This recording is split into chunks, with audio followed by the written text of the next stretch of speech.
नमस्कार साथियों, सभी साथियों को होली की हार्दिक शुभकामनाएं। आज अपने मेवाड़ के इतिहास के बारे में चर्चा करेंगे। तो मेवाड़ का इतिहास में अपने राणा मोकल तक विस्तृत रूप से चर्चा कर ली थी। अब आप हेडिंग डालिए, आज महाराणा कुंभा के बारे में पढ़ेंगे।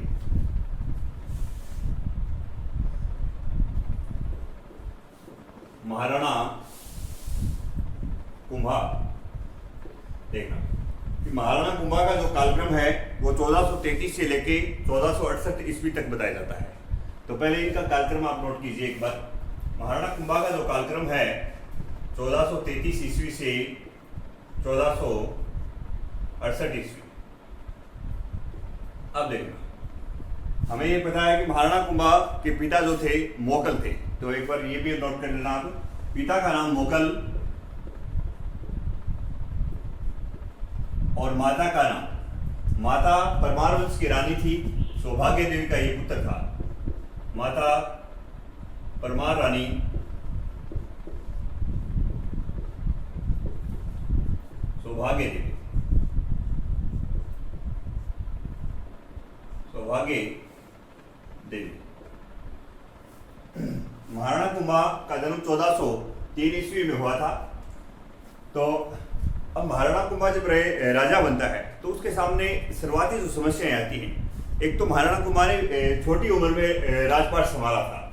तो सबसे पहले समस्या तो ये आ रही थी कि अपने पिता के जो हत्यारे हैं, पिता के हत्यारे कौन कौन थे? एक तो चाचा और एक मेरा, और तीसरा इसका प्रमुख जो इनका जो सहयोगी था महप परमार था। एक तो अपने पिता के हत्यारों की हत्या का बदला लेना।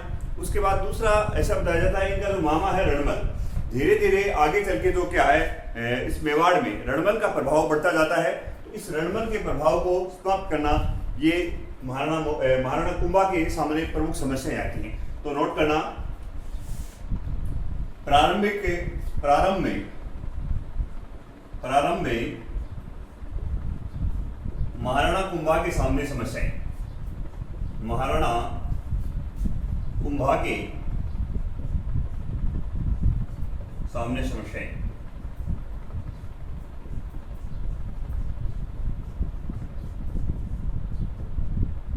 एक तो अपने पिता के हत्यारों का बदला लेना, अपने पिता के हत्यारों का बदला लेना। आगे तो दूसरा कंसेप्ट है रणमल के बढ़ते प्रभाव को खत्म करना, रणमल के बढ़ते प्रभाव को खत्म करना। ये महाराणा कुंभा के सामने जब राजा बना तो प्रमुख समस्याएं थी।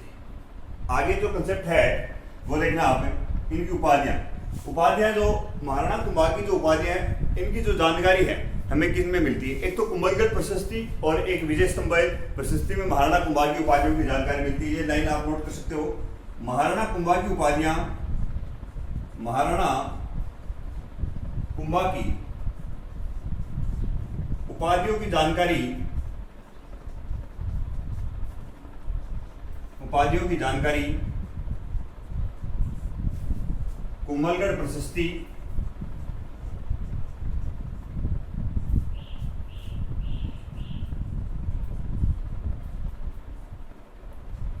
विजय स्तंभ प्रशस्ति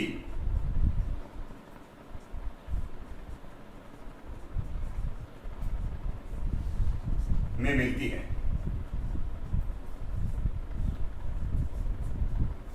तो महाराणा कुंभा का जो कालक्रम है 1433 से लेकर 1468 ईस्वी।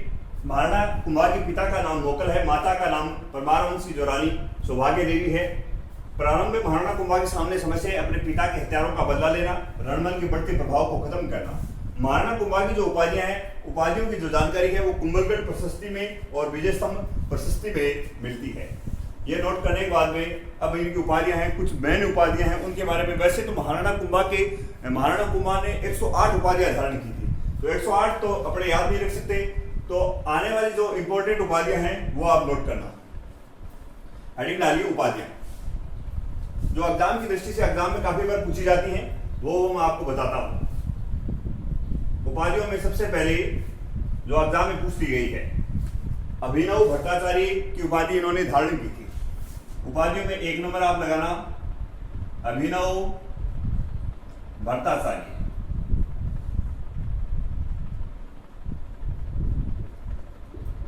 अभिनव भट्टाचार्य महाराणा कुंभा को इसलिए कहा जाता है कि कुंभा संगीत प्रेमी होने के कारण इन्हें अभिनव भट्टाचार्य कहा जाता है। कुंभा संगीत प्रेमी होने के कारण, संगीत प्रेमी होने के कारण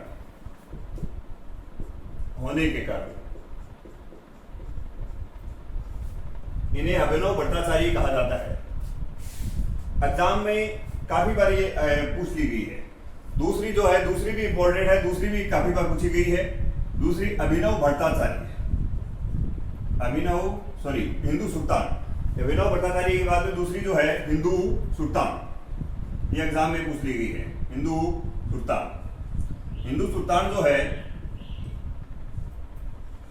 इनके जो समकालीन जो मुस्लिम शासक हुए और हिंदू राजाओं में सर्वोपरि होने के कारण इन्हें हिंदू सुल्तान कहा गया। हिंदू राजाओं में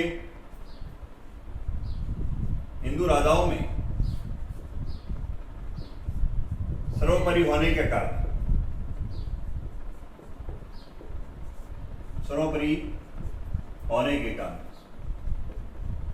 इनके जो समकालीन मुस्लिम शासक थे और हिंदू राजाओं में जो और भी गुजरात के जो शासक थे, इन्होंने ये उपाधि हिंदू सुल्तान की उपाधि दी थी महाराणा कुंभा को। तीसरी उपाधि आप नोट करना, राणे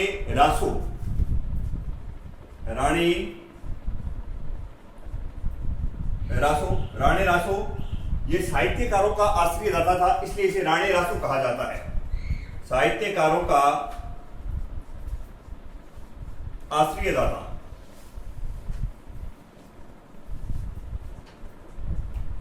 आगे देखना, चौथा इन्हें हालगुरु और पांचवा इन्हें आप राजगुरु। हालगुरु पहाड़ी दुर्गों का स्वामी होने के कारण कहा गया। पहाड़ी दुर्गों का स्वामी होने के कारण कहा गया, और राजगुरु राजनीतिक सिद्धांतों में ये दक्ष था, इसके कारण इन्हें राजगुरु कहा गया। राजनीतिक के सिद्धांतों में दक्ष होने के कारण या दक्षता होने के कारण ये एग्जाम की दृष्टि से काफी इंपॉर्टेंट है। महाराणा कुंभा की जो उपाधियां हैं सबसे ज्यादा इंपॉर्टेंट यही है, यहां से एग्जाम में प्रश्न उठ सकता है।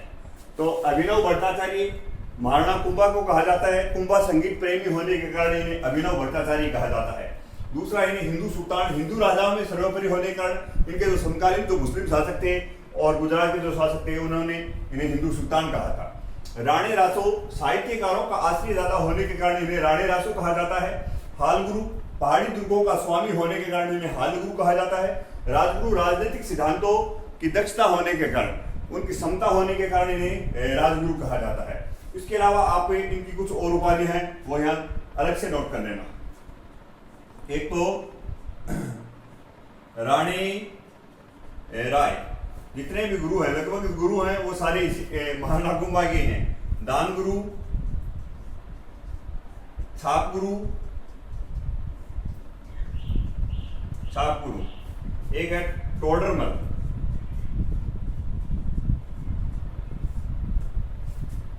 राव राय, राणे राय, एक राव राय और नोट करना यहाँ, राव राय। तो ये इनकी मुख्य उपाधियां हैं, राव राय, राणे राय, दान गुरु, छाप गुरु, छापामार पद्धति में दक्ष थे, दान गुरु, टोडरमल, ये उपाधियां हैं महाराणा कुंभा की। एक बार दोबारा देख लेना।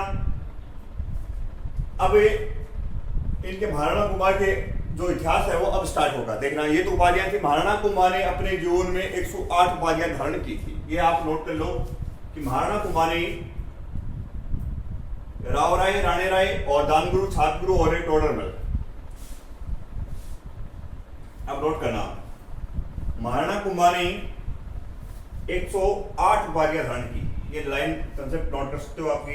पूछ सकता है आपसे कि महाराणा कुंभा ने अपने जीवन काल में कितनी उपाधियां धारण की थी। तो महाराणा कुंभा ने कुल 108 उपाधियां धारण की थी। उपाधियां धारण की थी। कुंभा को संगीत की तीनों कलाओं का, नृत्य, वाद्य, तो इन चीजों का ज्ञान था। तीनों कला में, संगीत की तीनों कलाओं में ये दक्ष था कुंभा।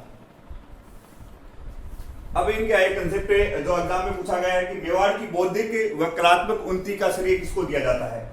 ये ऐसी कैसी लाइन है एग्जाम में उठा के पूछ ली थी। इंपॉर्टेंट लाइन है, मेवाड़ की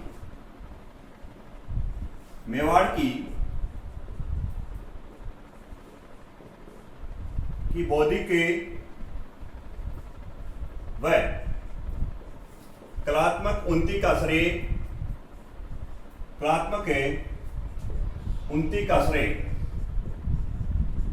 किसे दिया जाता है। तो मेवाड़ की बौद्धिक व कलात्मक उन्नति का श्रेय महाराणा कुंभा को दिया जाता है। महाराणा कुंभा को दिया जाता है। ये कंसेप्ट इंपॉर्टेंट है, एग्जाम में काफी बार पूछ लिया गया है कि मेवाड़ की बौद्धिक व कलात्मक उन्नति का श्रेय किसे दिया जाता है। महाराणा कुंभा को दिया जाता है। उसके बाद में एक और देखना, महाराणा कुंभा की पुत्री थी, पुत्री का नाम है रमा कुमारी मिलता है। क्या मिलता है? रमाबाई। पुत्री जो थी, पुत्री का नाम है रमाबाई, जो संगीत की अच्छी ज्ञाता थी, जो संगीत शास्त्र में निपुण थी, जो संगीत शास्त्र में निपुण होने के कारण निपुण होने के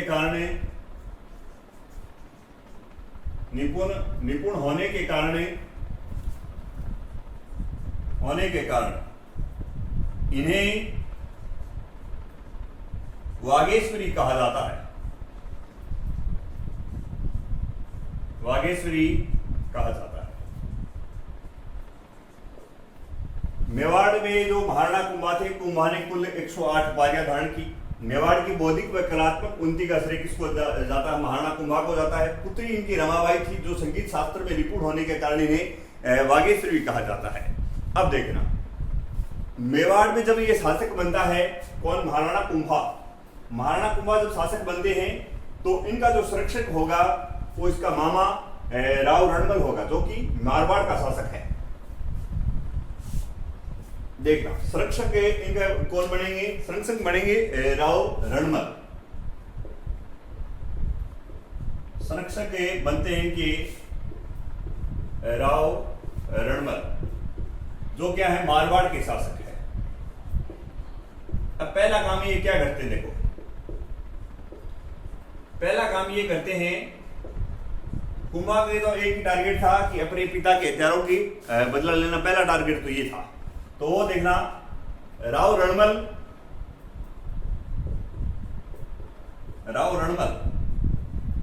व कुंभा मिलकर,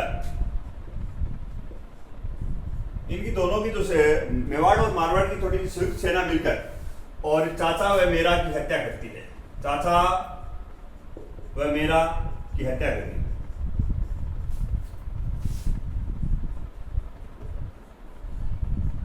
यहां से महपा कुमार भाग जाता है। जब इनकी जब हत्या करे थे तो महपा कुमार भाग जाता है। उसे जो मालवा का जो शासक है वो उसको शरण देगा। वो आगे उसमें कंसेप्ट में बढ़ते हैं अपने। तो राव रणमल व कुंभा जो मिलकर चाचा और मेरा की हत्या कर देते हैं। अब धीरे धीरे क्या होता है कि मेवाड़ में राव रणमल का क्या बढ़ रहा है? प्रभाव बढ़ रहा है। तो इस राव रणमल की एक दासी थी। दासी का नाम मिलता है भारबली। अब देखो ये क्या करते हैं, हंसाबाई ने मेवाड़ से चुंडा को तो निष्कासित कर दिया। हंसाबाई ने, ये नोट कर लेना, हंसाबाई ने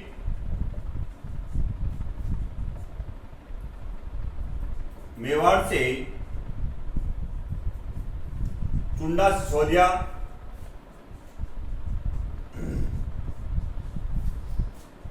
चुंडा सिसोदिया को निष्कासित कर दिया।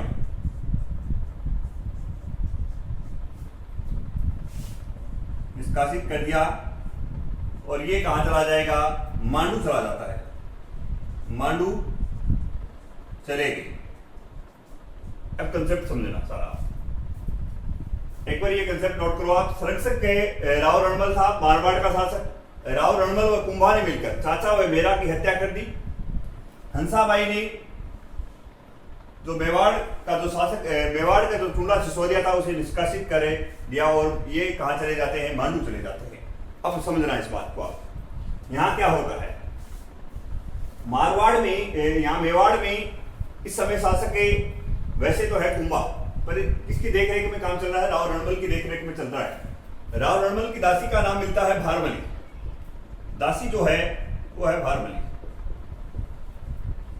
अब ये क्या, जो रणमल है, रणमल जो करता है कि मेवाड़ की जो सिसोदिया जो सरदार है उनको तो हटा रहा है और मारवाड़ के जो राठौड़ सरदार है उनको लगा रहा है। पहला काम तो क्या कर रहा है ये? मेवाड़ के सिसोदिया सरदारों को हटा दिया। दूसरा, मारवाड़ के राठौड़ सरदारों को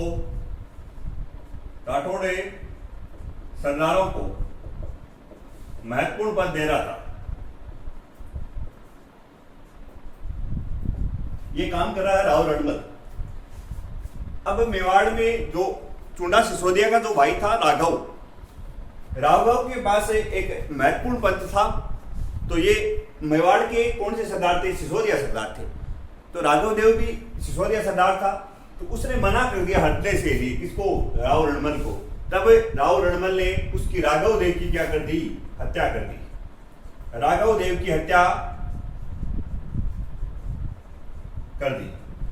अब राघव देव की हत्या कर दी, इस बात से लेकर एक तो पहले ही मेवाड़ी सिसोदिया सरदारों को हटा रहे थे, राघव देव की हत्या भी कर दी।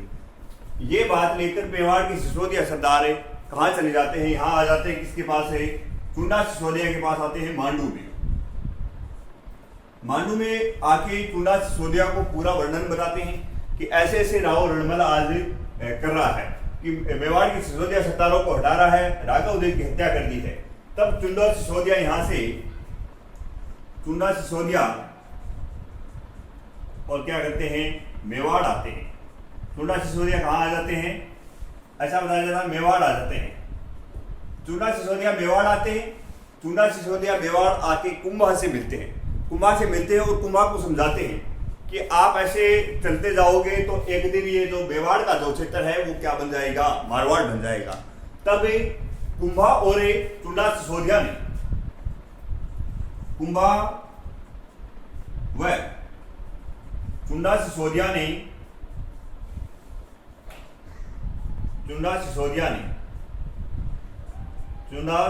ने चित्तौड़ दुर्ग में योजना बनाकर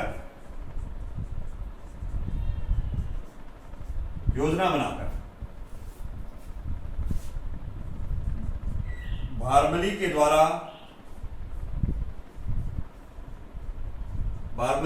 या भारमली के हाथों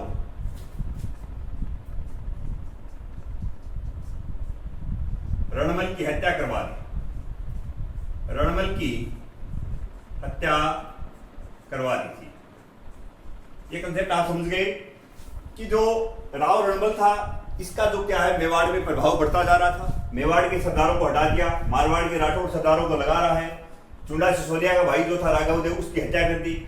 मेवाड़ के सिसोदिया सरदार नाराज होकर चुंडा सिसोदिया के पास यहाँ मांडू में आते हैं, बताते हैं सारा घटनाक्रम। उसके बाद ये चुंडा सिसोदिया मेवाड़ में आता है, महाराणा कुंभा से मिलता है। महाराणा कुंभा को समझाता है कि अगर ऐसा ही चलता जाएगा तो एक दिन ये मेवाड़ भी मारवाड़ बन जाएगा। तब चुंडा सिसोदिया और महाराणा कुंभा ने मिलकर चित्तौड़ दुर्ग में भारमली की सहायता से इस रणमल की हत्या कर दी। ऐसा बताया जाता है। आगे ये कंसेप्ट आप उतार सकते हो। अब नोट करना आगे आगे क्या होता है। देखो आगे जो है, आगे ये होगा जब इसकी रणमल की हत्या की गई थी, तो यहां चित्तौड़ दुर्ग में हत्या की थी। चित्तौड़ दुर्ग में किया, चित्तौड़ दुर्ग है, चित्तौड़ दुर्ग में रणमल की तो हत्या हो गई। यहां इसका पुत्र था जोधा, जोधा भी यही था।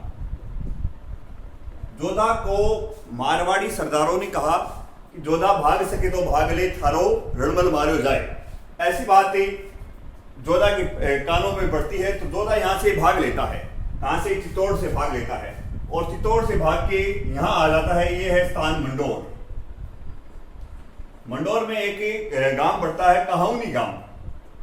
कहाउनी गांव में आके ये छिप जाता है।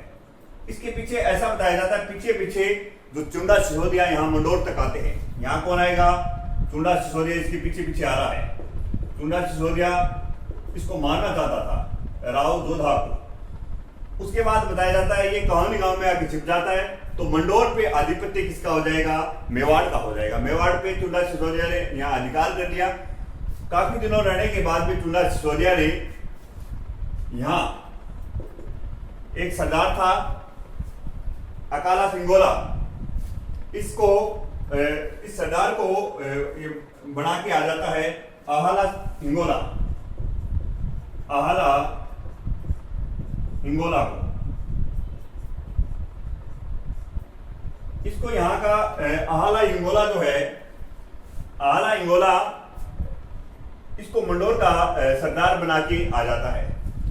तो अब अपने देखना 15 वर्षों के बाद, कितने वर्ष बाद है? 15 वर्ष के बाद राव जोधा ने आक्रमण कर दिया। आहाला हिंगोला है, इसकी हत्या कर दी है। आहाला हिंगोला की हत्या कर मंडोर पर क्या कर लेता है? विजय प्राप्त कर लेता है। तो इसके बाद क्या होगा? हमें मेवाड़ और मंडोर का संघर्ष स्टार्ट हो जाएगा।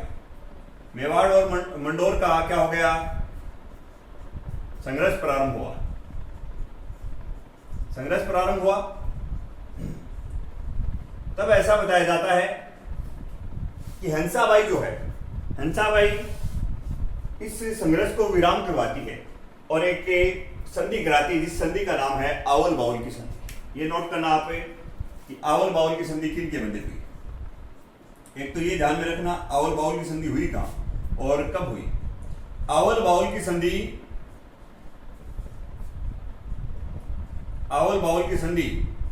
1453, इंपॉर्टेंट कंसेप्ट है ये, सोजत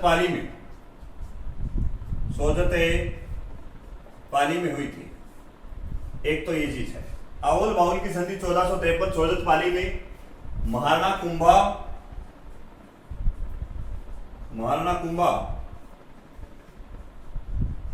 वह जोधा के मध्य मध्यस्थता कौन करवाता है? मध्यस्थता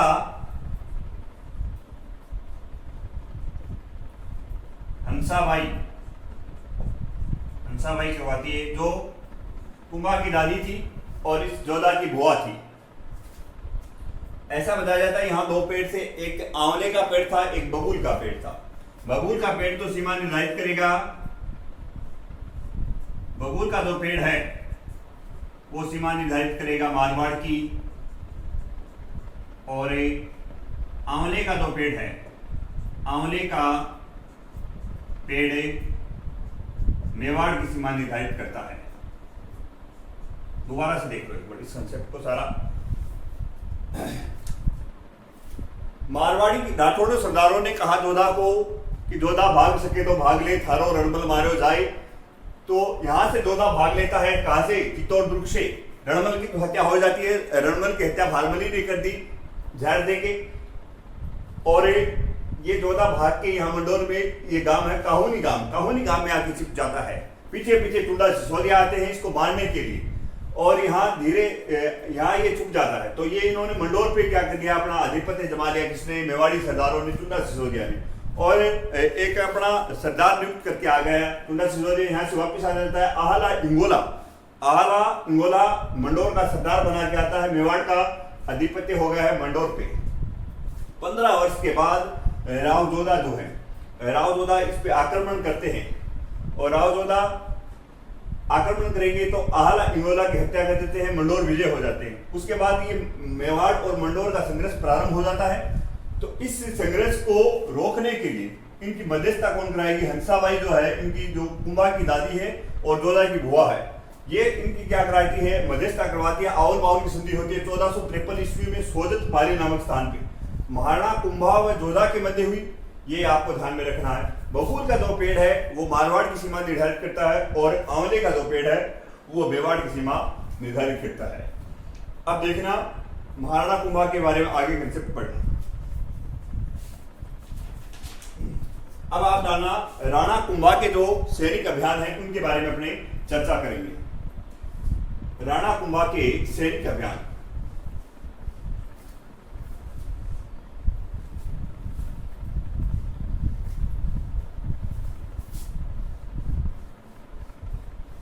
हेडिंग डालिए राणा कुंभा के सैनिक अभियान या राणा कुंभा के प्रमुख के सैनिक अभियान। राणा कुंभा के प्रमुख सैनिक अभियान।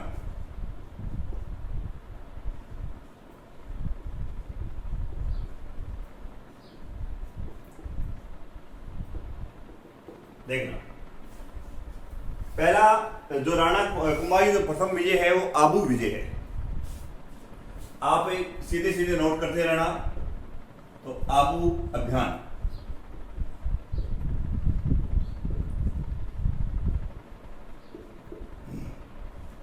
देख क्या कारण था। ये मेवाड़ है, ये मेवाड़ के नीचे है आबू।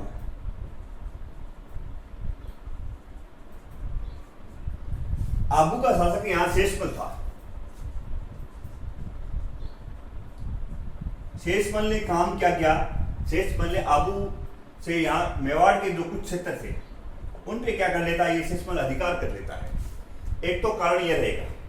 दूसरा, कोई भी जो अगर यहाँ आता मेवाड़ पे आक्रमण करने के लिए आता तो ये शेषमल उनके आगे झुक जाता और ये अधिकांश जो आक्रमण होते जो मेवाड़ पे तो वो यहाँ आबू से होते थे। इसलिए महाराणा कुंभा ने इस शेषमल पे आक्रमण किया था। ये दो कारण मिलते हैं आबू अभियान के। और उसके बाद इसमें जो महाराणा कुंभा का जो सेनापति नारसिंह डोडिया के नेतृत्व में यहाँ सेना भेजी जाती है और महाराणा कुंभा क्या हो जाते हैं? विजय होते हैं। तो आप नोट करना, ज्यादा आप इसमें नोट मत करना। एक तो आक्रमण के कारण, फर्स्ट देखो आक्रमण के कारण। आक्रमण का कारण क्या था? शेषमल के द्वारा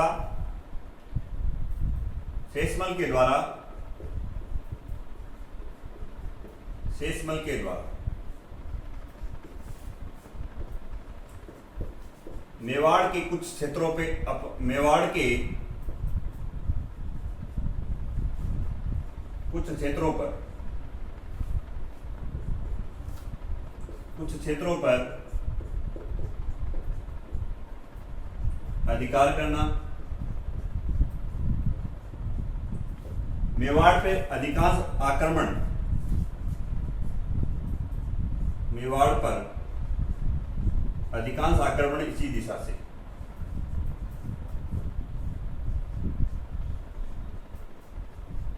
आक्रमण इस दिशा से।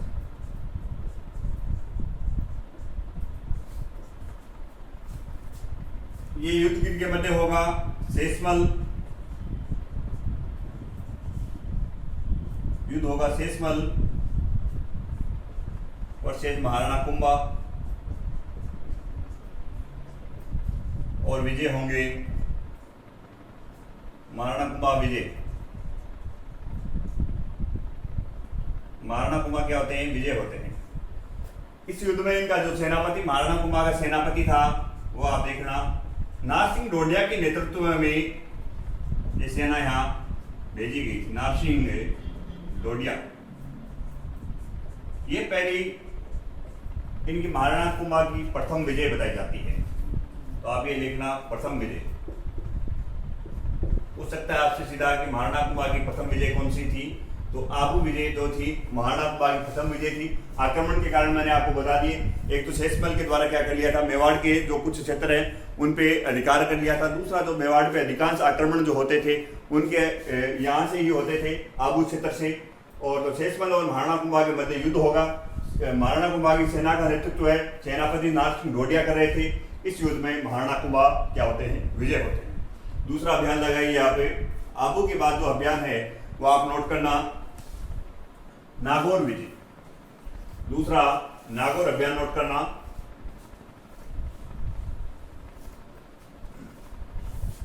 दूसरा आप नोट करना नागौर अभियान।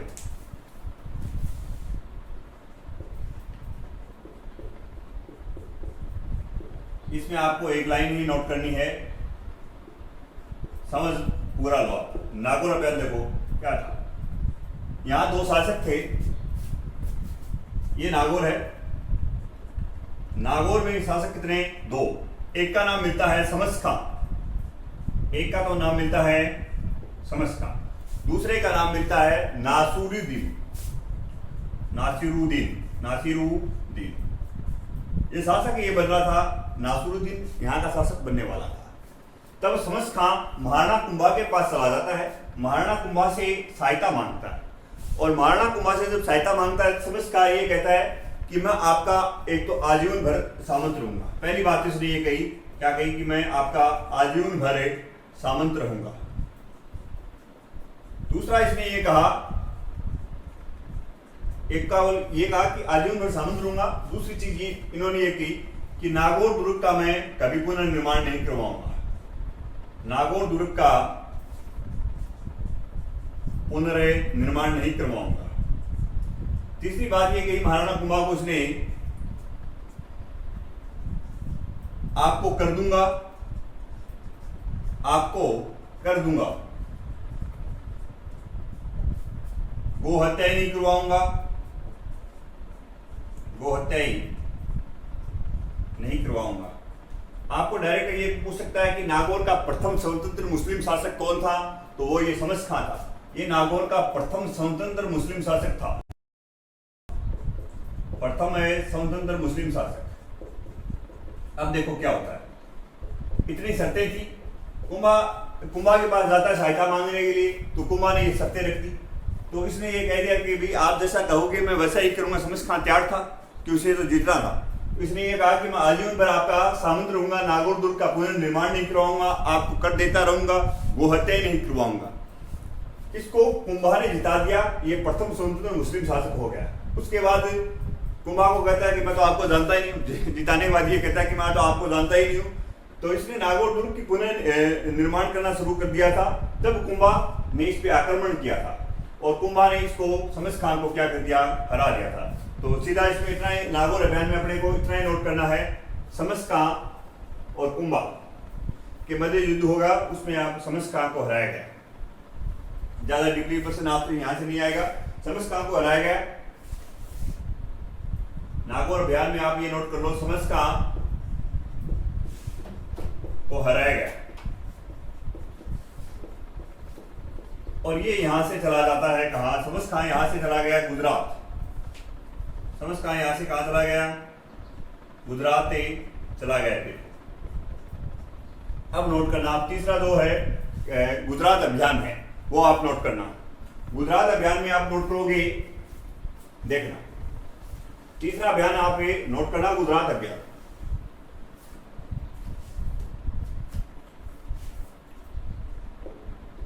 गुजरात अभियान। अब गुजरात में जो शासक है वो है शासक कुतुबुद्दीन। गुजरात में शासक कौन है, कुतुबुद्दीन। एक गया हुआ है यहां से गुजरात गया जिसका नाम था समस खां। नागौर से समस खां को छोड़ दिया था ना, समस खां को, तो समस खां यहां आ गए। अब इन दोनों ने मिलकर संयुक्त रूप से आक्रमण किया,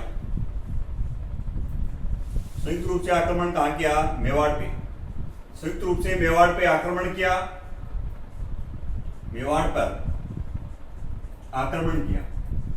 इन दोनों को भी इस युद्ध में क्या करता है? समस खां की हत्या कर देता है महाराणा कुंभा इस युद्ध में। समस खां की हत्या कर देता है कुंभा, और ये कुतुबुद्दीन वापिस क्या चला जाता है? कुतुबुद्दीन गुजरात चला जाता है। कुतुबुद्दीन कहाँ चला गया? गुजरात ही चला गया। और विजय कौन होगा? वही विजय महाराणा कुंभा होंगे। तो पूछ सकता है आपसे सीधा, विजय महाराणा कुंभा पूछेगा, डायरेक्ट पूछेगा कि महाराणा कुंभा का जो गुजरात अभियान में जो किनके मध्य युद्ध हुआ, तो कुतुबुद्दीन और समस खां, तो इन्होंने मेवाड़ में संयुक्त आक्रमण किया, तो वर्सेज यहाँ महाराणा कुंभा हो जाएगा। विजय कौन रहा इस युद्ध में? गुजरात अभियान में विजय कौन रहता है? तो महाराणा कुंभा विजय होते हैं। ये आप ध्यान में रखना। कुतुबुद्दीन और समस खां ने मिलकर संयुक्त रूप से मेवाड़ पे आक्रमण किया था। इस युद्ध में कुंभा ने समस खां की हत्या कर दी थी। कुतुबुद्दीन वापस गुजरात चला जाता है। आगे अगला जो है इनका मालवा अभियान या मांडू अभियान है महाराणा कुंभा का। देखना, मालवा अभियान या मांडू अभियान। हर युद्ध में महाराणा कुंभा विजय ही प्राप्त करते आ रहे हैं। चौथा है मालवा अभियान। मालवा अभियान काफी इंपॉर्टेंट है, यहां से एक एग्जाम में काफी बार प्रश्न पूछे गए हैं। एक तो मालवा पे आक्रमण करने का कारण क्या था, देखना। चौथा आप नोट करना, मालवा अभियान। मालवा जो अभियान है, या इसको मांडू अभियान बोल सकते हो आप। यहां का मालवा का शासक महमूद खिलजी प्रथम था। महमूद खिलजी प्रथम शासक कौन है? महमूद खिलजी प्रथम। खिलजी प्रथम था। इस महमूद खिलजी ने जो महाराणा कुंभा के जो पिता की जो हत्या में प्रमुख सहयोगी रहा था, महपा पंवार को उसने शरण दे रखी थी। तो आक्रमण का कारण महपा कुंवर को शरण देना। महपा कुंवर को शरण देना, ये आप लिख लेना। आक्रमण का कारण,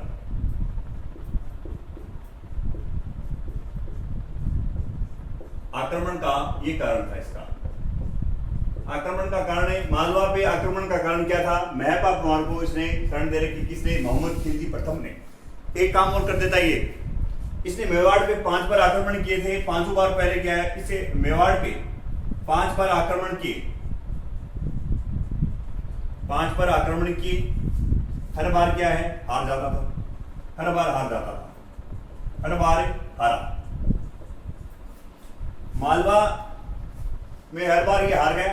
इसने ये काम जो किया वो देखना।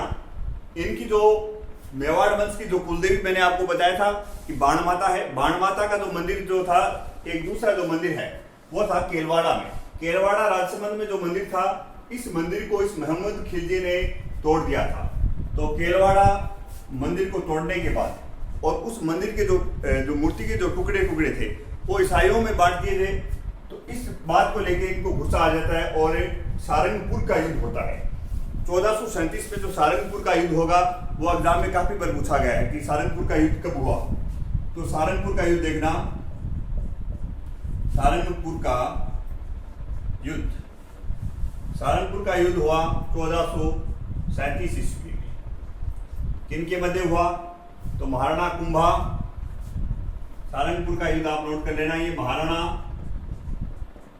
कुंभा वर्सेज महमूद खिलजी प्रथम।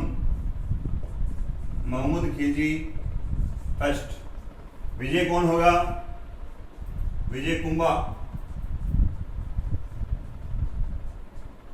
इस विजय के उपलक्ष्य में महाराणा कुंभा ने कीर्ति स्तंभ या विजय स्तंभ बनवाया था। इस विजय के उपलक्ष्य में नोट करना। इस विजय के उपलक्ष्य में आगे नोट, यहां ऊपर नोट कर लेना। इस विजय के उपलक्ष्य में, या अगले यहाँ कंटेंट में नोट कर लेना, एक बार आप देख लो दोबारा से इसको। मालवा अभियान चल रहा है या इसे मांडू अभियान करते हैं।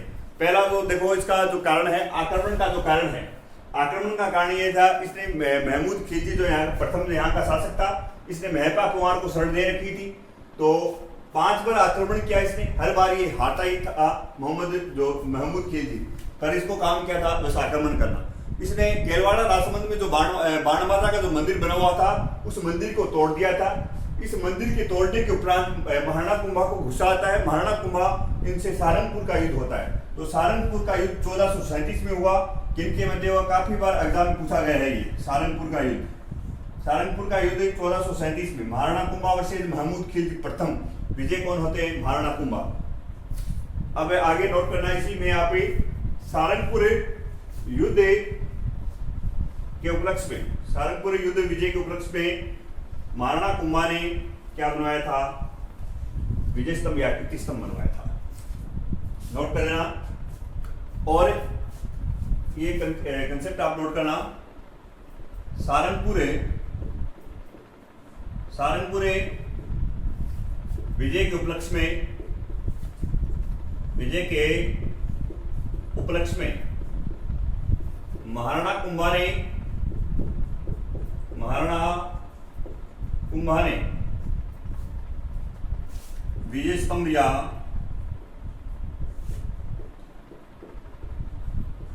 कीर्ति स्तंभ बनाया था।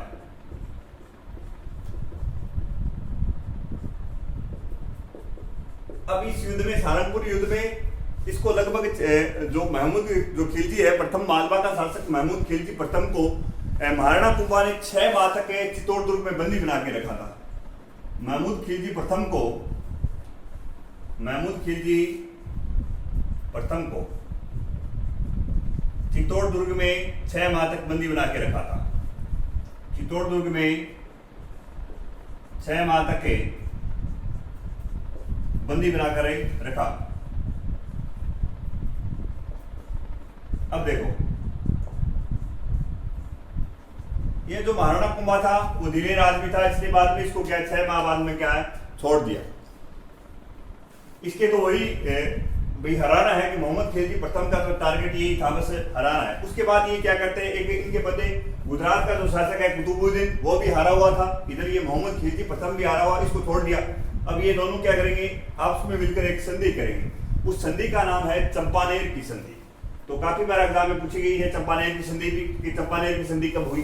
तो मोहम्मद खिलजी प्रथम को चित्तौड़ दुर्ग से आजाद होने के बाद में ये क्या करते हैं, चंपानेर की संधि करते हैं। देखना, चंपानेर की जो संधि है, चंपानेर की संधि, सबसे पहले तो ये पूछ लेगा आपसे कि चंपानेर की इंपॉर्टेंट कंसेप्ट है। ये भी एग्जाम में काफी बार पूछा गया। चंपानेर की संधि 1456 ईस्वी में हुई थी। 1456 में किनके मध्य हुई, तो ये कुतुबुद्दीन, गुजरात का जो शासक है कुतुबुद्दीन, गुजरात शासक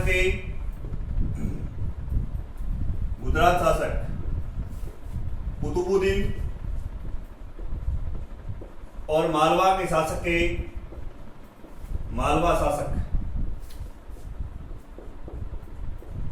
महमूद खिलजी प्रथम, महमूद खिलजी फर्स्ट के मध्य हुई।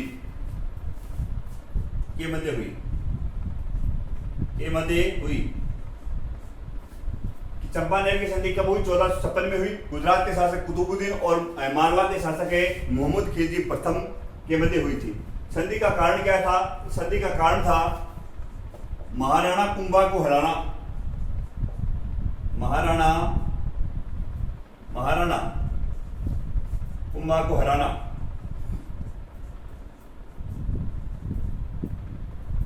हराना, दोनों मिलके महाराणा कुंभा पे आक्रमण करते हैं और इसमें भी विजय कौन होता है, महाराणा कुंभा होते हैं। विजय होंगे महाराणा कुंभा। महाराणा कुंभा इनसे किसी युद्ध में नहीं हारा। तो चंपानेर की जो संधि है वो 1456 ईस्वी में होती है। गुजरात के शासक ये कुतुबुद्दीन और मालवा के शासक मोहम्मद खिलजी प्रथम दोनों मिलकर करते हैं। कारण क्या था संधि का, कि महाराणा कुंभा को हराना और विजय इसमें होता है महाराणा कुंभा होता है। अब अपने महाराणा कुंभा का जो स्थापत्य जो कला का जो वर्णन है, स्थापत्य जीवन है जो है, उसके बारे में अपने अगली क्लास में चर्चा करेंगे।